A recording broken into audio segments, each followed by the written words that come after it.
Wagwan people, it's your boy Mo, and we are getting really close to the NBA restart. But most people I chat to and most people I see on Twitter, they're all saying it's between the Lakers and the Clippers. They're saying it's one of the LA teams that's going to come out of the West and win the NBA title. The general consensus is that although the Bucks are a great regular season team, they don't quite have what it takes to go all the way and win that chip. But I'm going to show you the secret weapon that the Milwaukee Bucks have that could see them lifting the Larry O.B. So hit that subscribe button while the intro animation plays and let's get buckets.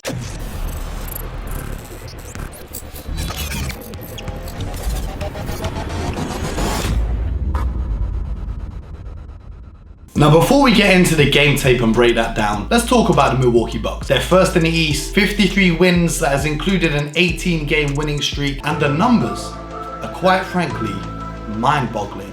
They rank first in the NBA for points per game and rebounds per game. They've played some lockdown defense. They're first in defensive rating and have held opponents to the lowest shooting percentage in the league. Their offense has been flowing too. They're currently top 5 for offensive rating, and overall, they're first in net rating. So the numbers are quite clearly on their side. Let's look at the roster and see which guy's going to be on the court making the difference. Giannis Antetokounmpo is playing like an MVP and a Defensive Player of the Year, an absolute dominant force, and he's only playing like 30 minutes a night, which means they're beating teams so bad he can take a rest in the fourth. They're not even using him to his full capabilities yet. Chris Middleton made the All-Star game, and Brook Lopez has been a dominant force on the defensive side, blocking shots in the paint. Whether or not Eric Bledsoe will show up in the playoffs, now that's a whole nother discussion, but luckily for the Bucks, Donte DiVincenzo has broken out as a young, energetic defender who is a solid threat from three-point shooting on those catch-and-shoot opportunities, as well as cutting to the basket.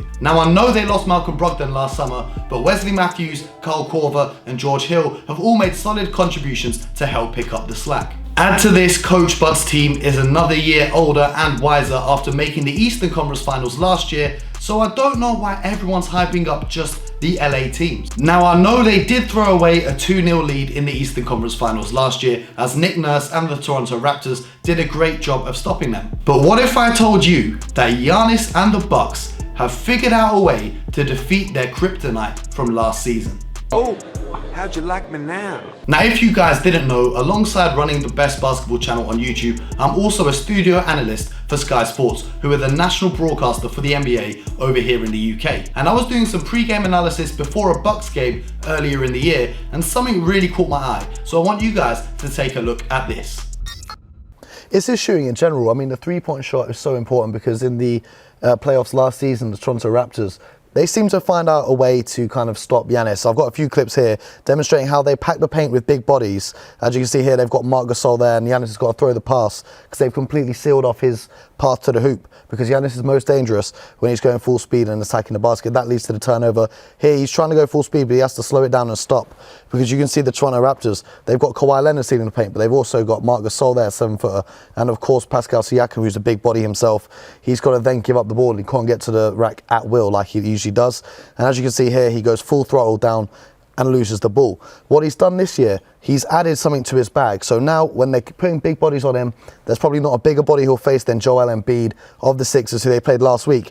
And I noticed something in that game that really stood out to me. As Giannis collects the ball, he's going full throttle at the hoop. But what I want to slow down on here is he goes into Embiid, and look where he places his front foot. He puts his front foot right into Embiid, almost on his foot, because he's going to pull out a move here where he hits the fadeaway, fading back. And because his foot has been going into Embiid's body, he can't come out and stop it. You can see him do it again here.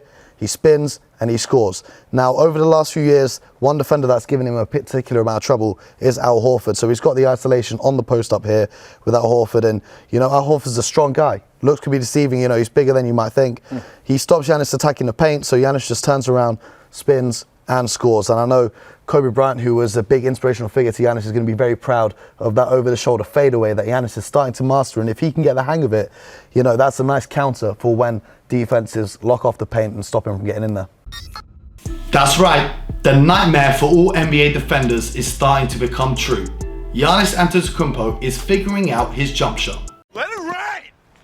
First and foremost, the Greek Freak is an absolute beast in the paint. He scored 445 times at the bucket this season, shooting 71%, and he leads every NBA player in points in the paint per game.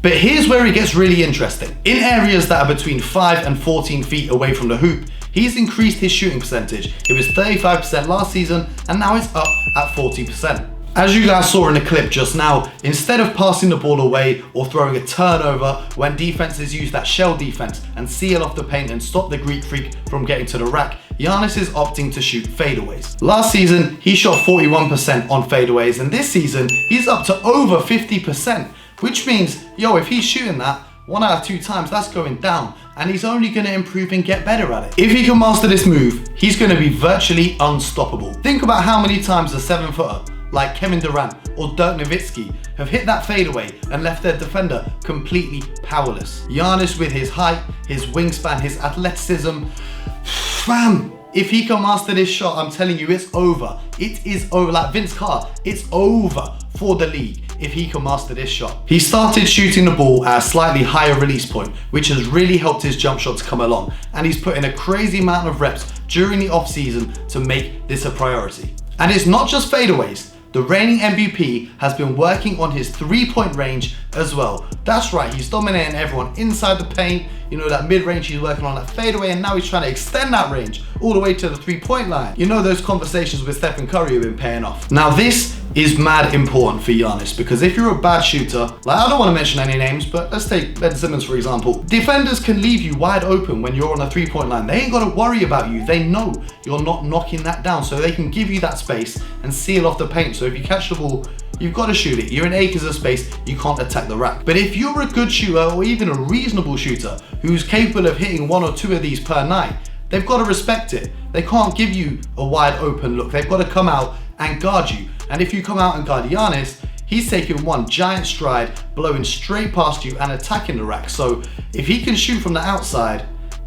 it's over. How are you going to stop that? Someone tell me, how are you going to stop Giannis if he can knock down threes? Last season, he was making 0.7 threes per game, so he wasn't even hitting 1 per night. And he was doing that on 26% shooting, which is, it's abysmal. This season, he's making 1.5 threes per game, and he's doing that on an increased percentage at 30%. He's made more triples than guys that you would consider good 3-point shooters, like Gordon Hayward, Avery Bradley, Nikola Jokic, and even the GOAT, Aaron Baines. So if Giannis keeps working on his 3-point shooting and that all-important fadeaway, don't be so quick to write the Bucks off as title contenders. And yeah, I know everyone's saying they are title contenders, but none of you guys really think that the Bucks are going to win it over the Lakers or the Clippers. But have an open mind. You never know what would happen. Listen to KG. Anything's possible! Let me know if you have faith in Giannis's jump shot, and make sure you hit the subscribe button and the bell as well, so you never miss a video from the best basketball channel on YouTube. Make sure you tune into Sky Sports to see me breaking down more NBA games when the NBA is back on our screen. And in the meantime, as always, get buckets.